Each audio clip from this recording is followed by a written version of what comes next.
following their persecution in the lower valleys, the Waldensians who moved up here into the higher valleys did not do so to live life as hermits. Number one, they fled persecution, but once they got here, they tried to establish as normal a life as possible. And normal for them was training missionaries and training their young people in how to study and how to teach the Bible.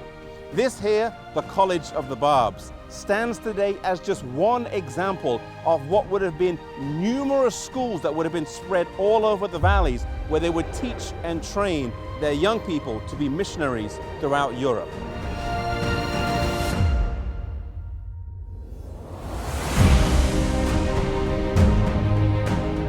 Here in the College of the Barbs is a Bible copy table, a place where the students would have painstakingly, by hand, written the Bible out from beginning to end. You see, the Bible was very important to the Waldensians. They had it in their own language. It formed a basis for congregational worship. There was also societies of young people that would meet together and would commit large parts of the Bible to memory.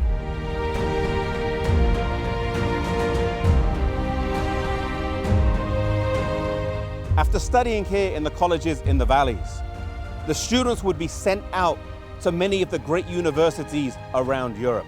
We know that some of the countries that they went to were England, Scotland, France, Spain, Germany, the Czech Republic, Poland, Lithuania, Bulgaria, and Croatia.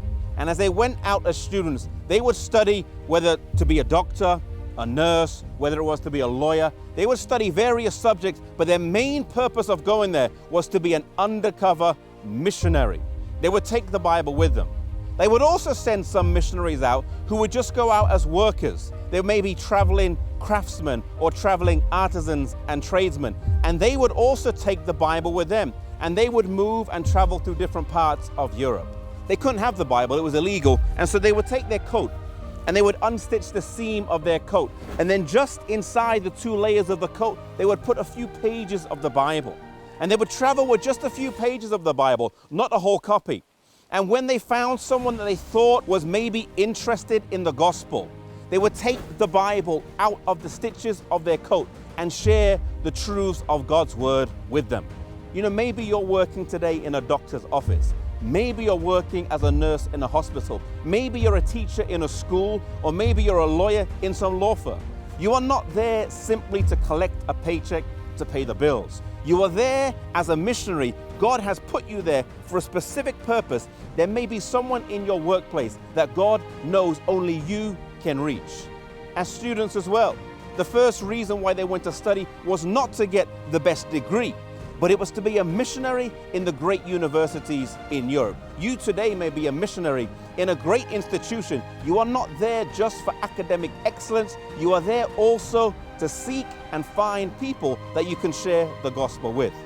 And the other thing we learn from the Waldensians is how important the Bible was to them. If they would take just a few pages and put it in their coats and then share it with other people, how much more should we commit the Bible to memory? How much more should we commit the Bible to study, that we would know God's word and be able to share it wherever we are? They stand today, these Waldensians, as an inspiration to us. And may it inspire us for service, may it inspire us for study wherever we are.